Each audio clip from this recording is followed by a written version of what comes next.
You got what I want, got what I want. You give me just one look and you know I'm good to go.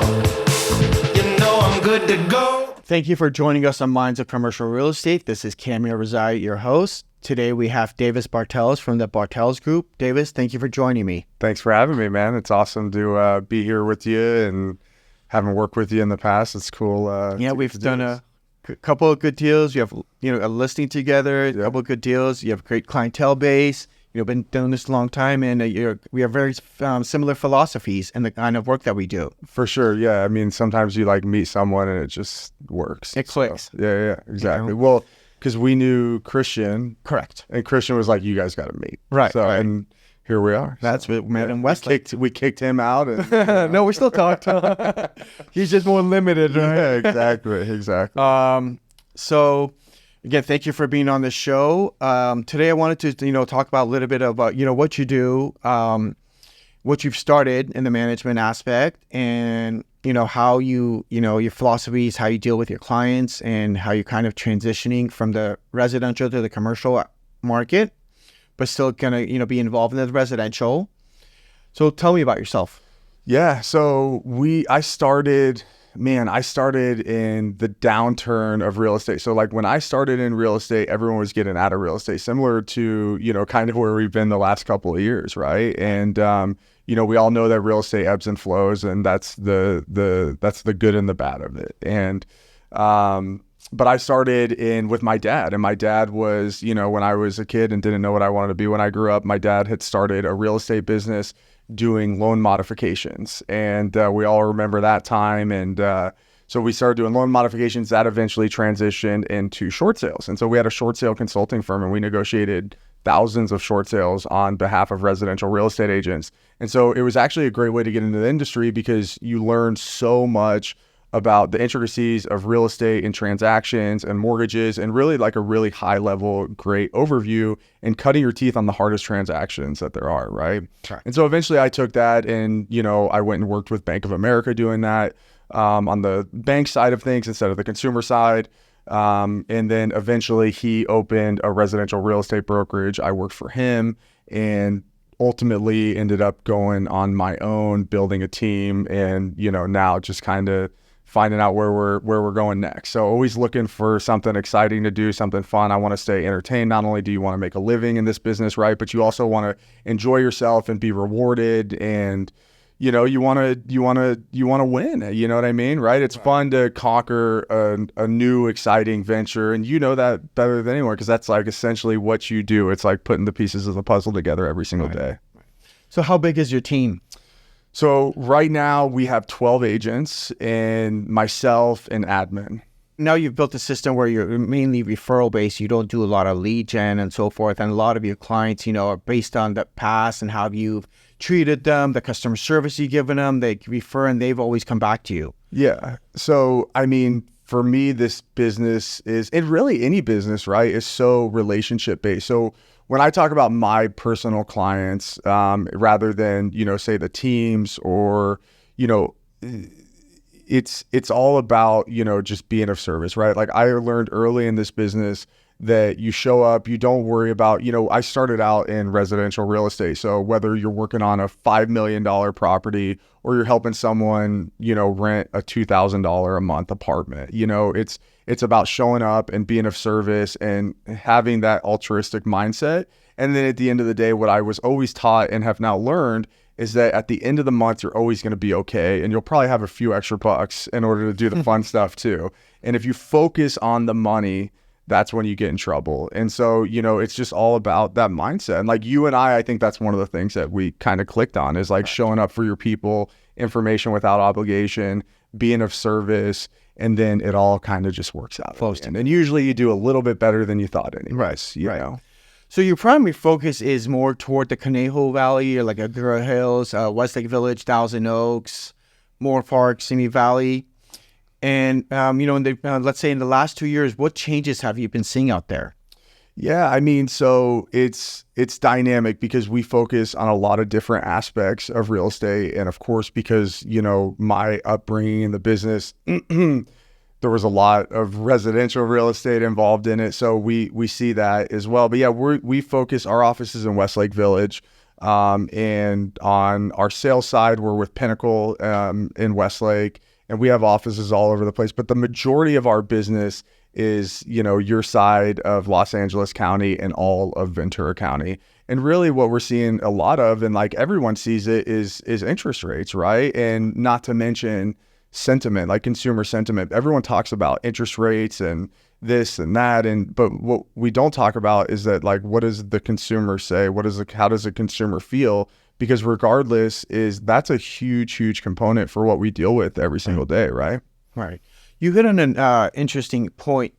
Because of the low rates that we had, majority of folks took advantage and refinanced or bought in the low interest rate market. Being where we are today, market the rates are almost double, even more than double. What do you see the people tending to do? Right. So I'm going to preface my answer to that a little bit. So I think that, it's very easy to get caught up in what we're doing on a day-to-day basis, right? So you show up to work and you work your loans, you work your sales, you work your management, whatever, and you just focus on what you're focusing on. And you get so caught in that, tunnel, if you will, that you're not looking at the bigger picture. And so, last year in my business was a very slow year, and it hurt, and it was a wake-up call, and it was what I would say that I needed, because sometimes, you get complacent and you say, hey, I'm making a great living, I'm helping out all these people, it's very rewarding. And then something outside of your control changes. And then it's a moment for you to be humbled. It's a moment for you to do some reflective thinking and some introspection and to think about okay, what's next? And we get so caught up thinking about what's in front of me tomorrow, what's in front of me in 6 months and a year. But how often do you think about what's going to happen in 10 years? I can't speak for you. I can't speak for anybody else. I know for me, I don't think about it very much, right? And so last year was kind of a time where I said, what's the bigger picture? And I don't want to wake up one day and be in my 50s and say, I should have taken more chances. I should have tried something new. I should have tried to do something that rewards me more. And I said, let's figure it out now. Not only do I want to have a better year than this, but I want to do things that are more rewarding. I want to do things that challenge me more. I want to do things that are exciting to me. And so what do? You think about what opportunities are out there, right? Because the people that do the best, the people that lead the best professional lives are the people that they're first on the scene. They're the people that are innovating. They're the people that are seeing pivots and shifts in the marketplace, and they're pivoting or shifting their business to adapt to what's coming down the pike, right? So there's a lot of changes in real estate always. And what happens is that I see it all the time on the residential side. You see all these people that are up in arms about the big antitrust NAR lawsuit, right? And so there's two ways to look at things. It's either change is bad because I have to work harder to adapt to this change, or change is opportunity, right? And the way that I see it is that I'm at a unique time in my life where I have the energy, I have the ability, I have the resources, I have the drive and the willingness, all these things to adapt and change. And so why not take advantage of that, right? So that was a long preface, but ultimately to answer your question, I looked at the marketplace and I said, so what opportunities are out there? So we've been in a low interest rate environment for a very long time, right? And for so long that people thought that 2.5-3% interest rate was just the normal, and that's just not the normal. We know that, right? We know that if we look at the big picture, but we were taught that was the normal. And well, now we've learned what the new normal is, or at least close to what the new normal is, and it's not anywhere near 3%. So what is the impact of that, and how do we capitalize on these changes and the changes that are going to happen in the future? Because that foresight can teach you and can be can tell you what's to come and what opportunities are in the future. So, there's all these people that are locked in at a low interest rate. And so what happens? What happens when they need something new, right? Because effectively 3% is free money right now, right? You could argue that if you have a 3% note on anything that you own, you're being paid to make that mortgage, right? You're being paid to borrow that money effectively, right? Right. So no one's going to give that up. I know that, you know that, everybody who has money at that rate knows that. So then what? Let's say that they own a property and it's at 3%, but they need something different for whatever reason. They need to upgrade, they need to downgrade, they need to do something. Well, it would be absolutely silly to get rid of that. Correct? Correct. So what do? You either make that property what you want it to be, what you need to adapt to you. So what does that entail? That entails some sort of construction, some sort of change, some sort of renovation. I've never really been in that field. That's completely outside of my space, but it is something that I'm very interested in. And the people like Kevin, who I know you've had or having on your show, is a guy that I've gotten a lot closer to. And, I think a guy like that is indispensable in, a marketplace like we're in right now because of what we're talking about. But something that I am in the space of is now what's happening is that there's going to be a lot of people that are going to become landlords that never wanted to be landlords because they now own a piece of real estate that's tied into a 3% interest rate that they would be silly to sell. So what do? You become a landlord with a guy like you and you get a line of credit like we were talking about and leverage it another way. But no matter what you do, you don't touch it, right? And how many times do we talk somebody out of making a move and getting rid of their 3%? Majority. Right. Yeah. And someone who didn't care about their clients might do otherwise. But like to do the right thing, to have an honest conversation, to talk to somebody and give them the same advice that you would give your family or yourself is to tell them this might benefit me, but I can tell you what, it's not going to benefit you and you should probably stay put. We also spoke earlier about, because of the low interest rate people have, and one of the factors you brought up is construction. So in a lot of areas in the vicinities that we're speaking about, you're seeing more construction, we're seeing new build, we're seeing people, take their homes and doing a remodel because they didn't buy the home they wanted, but they got it at the lower rate. I want you. Yeah, it's a good point, and I missed that. And so, the reality is like think about the real estate market over the last 4 years. Let's call it 4 years. Let's call it since the COVID era that we are in or still somewhat in to a degree or were. And what happened when you were, let's talk about, buying a property for yourself. And so you go and look at a property. So what happens? You show up, you write an offer, that property's $1.5 million. You write an offer for 1.6. You're like, man, can't wait to move into this place. You get a call back. You say, well, you didn't get it. You're like, what? $100,000 over? We were putting 50% down. We were paying cash. We waived all contingencies. It was just a pandemonium, right?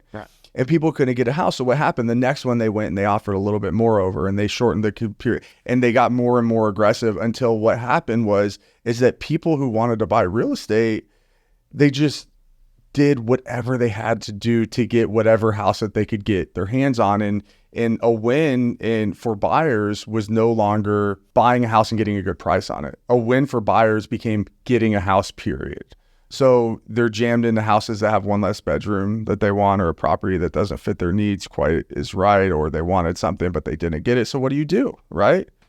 You either move on and you got to keep the place, or you got to remodel it. You got to do something. And so what happens to construction when you have this huge base of people who were forced into some form of real estate that now would be out of their mind to sell it because they're, like we said, being paid to carry the note or have free money, essentially. You got to keep with it. So what business is going to explode from that is construction, right? And where is the opportunity there? And maybe I don't know the answers. Maybe someone watching this knows the answer and how that could potentially affect or benefit their business. But construction is clearly holding a huge amount of opportunity now and in the foreseeable future, no doubt at all, right? Correct. You hit a very important note. People who got these low rates and who typically mainly people who refinance, got the 2.5% rates, they pulled out a lot of cash. As you mentioned, they're pretty much getting paid to keep those rates. And today, if they invest and just put into a regular CD at a bank or these federal bonds where they're getting the 4.755% rates, they're making a 3% margin on the cash out that they got. So they're not only if they make that property a rental property, do they get a passive income on it? They're also making the money on the cash out portion that they got. So it's a double positive for them in their life. It's huge. Right. Yeah. And talking to a guy like you talking to someone like me who I like to consider consultative, right? Like those are the conversations that you should be having, whether it's with your lender or your broker or, you know, a confidant, whoever it is. Those are the types of numbers that you should be looking at for sure. So the main thing is where a lot of people, what I see my clients are doing, who have these equities that are not touching their lower rate first, but getting equity lines, and, you know, just having as a backup for them if the case does something does come up that they want to move and buy, even at a 9.5, 10% rate, when they average it, it's still lower if they were to refinance the whole first mortgage for them, if they have a higher balance on the first. So absolutely, I do, you know, I see that. And it's that, and that's part of one of the housing kind of issue that we have today. People are not selling. You have less inventory, you know. Right. And even like, you know, typically you see a lot of people that live in California who gained all this equity. You know, typically they would sell their home and move to the, you know, the Arizona, Nevada, and just retire. But they're thinking otherwise now, you know, keep it, get that passive income along with their, like, if they have a pension, Social Security income, and they'll pay for their life if they want to move elsewhere. Right. And they'll build the equity meanwhile.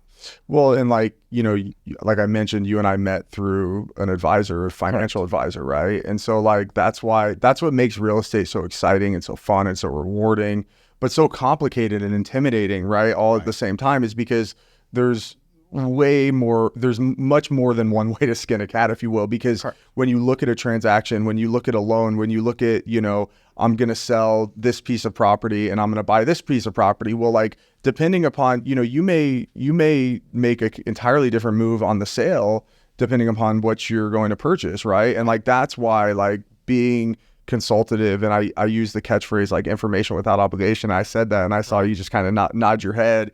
And because like, that is, you know, to me, that's how I was trained in this business to do that. And right, like, let's sit down, let's go grab a cup of coffee, let's go get lunch, and let's talk about all the features of this property and like what makes sense and what doesn't make sense for you. Because, you know, there's a ton of opportunity in the marketplace outside of real estate too. And so how do we leverage all that opportunity in conjunction with the opportunity in real estate and kind of build this whole, you know, put the pieces of the puzzle together to best benefit you now and, you know, 10, 15, 20 years down the road in your kids' future as well. And there's not one answer. And, you know, working with somebody, or more importantly, working with a team of people, you know, because you've got a lot of people that are, you know, that are available for someone that's, you know, in real estate investing, or just, you know, your average layman who wants to be a real estate owner.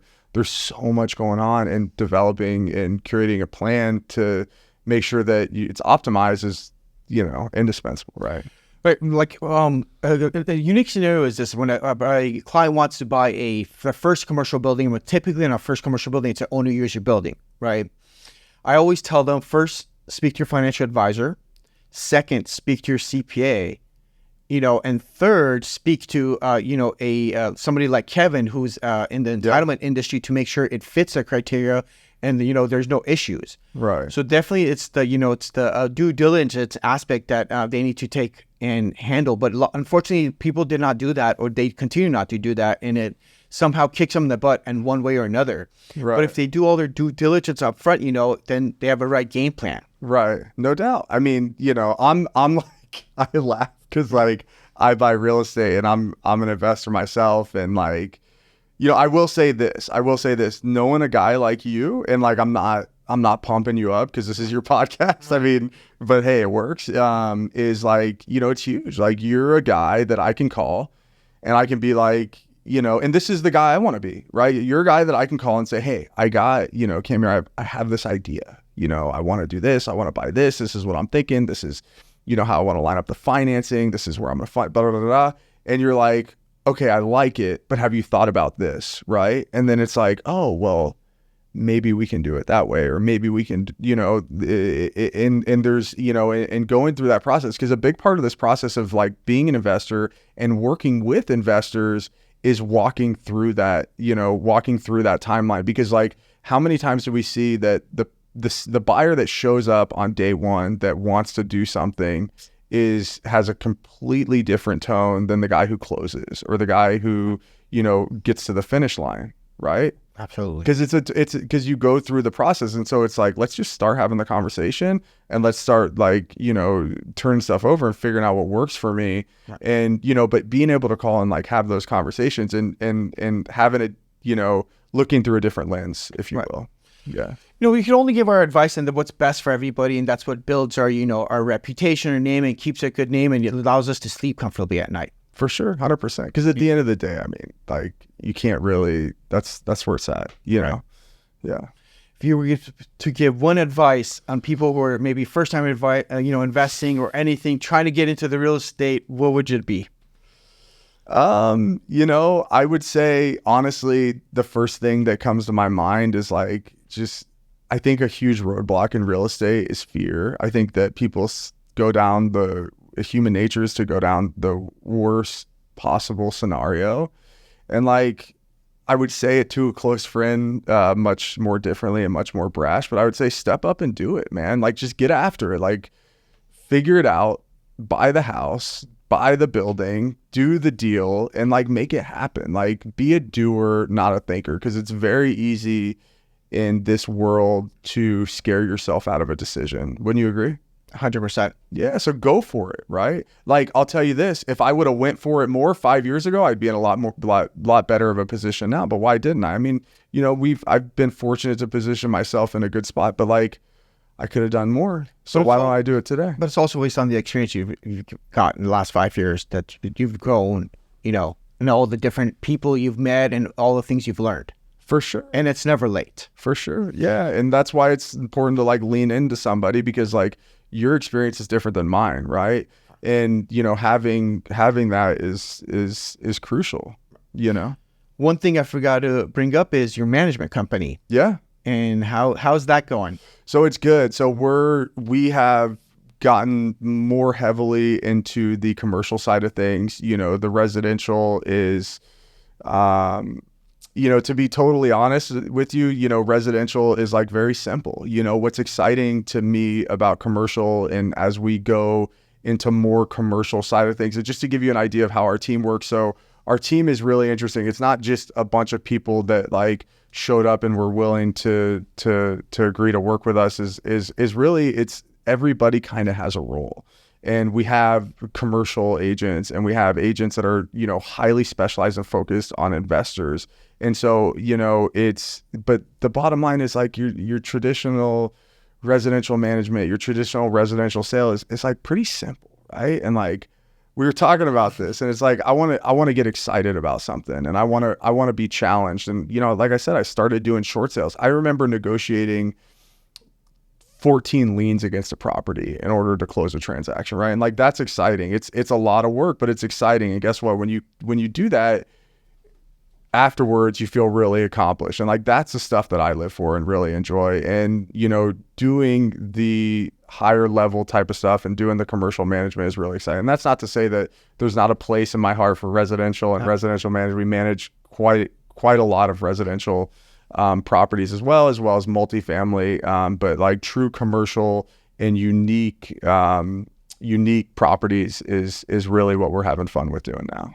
Great. Yeah. Great. And so I think that's what we're going to see a lot of in the future too. I think just because of all the things we talked about, because that's the wave of the future. And like, how do you catch that wave? Right. And so that's what we're trying to do, and building, looking 10 years out, right? You can do a loan today, you can do a sale today and move on to the next one. But like, how do we continue to work with clientele month after month, year after year? How do we nurture these relationships and build these relationships and expand and grow our business and, make a footprint in the marketplace? And like, I just saw management as a huge opportunity, and it's been awesome. We've been in business for a little over a year now.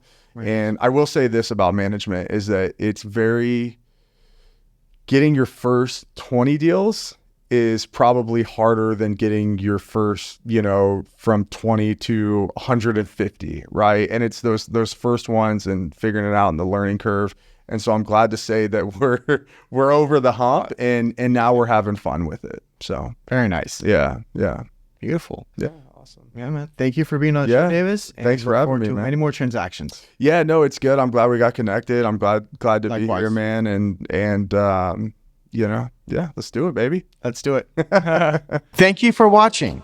If you enjoyed this episode, please give us a thumbs up, subscribe, share any questions or comments in the comments below, and follow us on social media. I look forward to seeing you next time. Let's get together. Let's get to having some fun. Let's do whatever. The night's looking so young. Let's get together. Let's get to having some fun. Let's get together. Let's get together.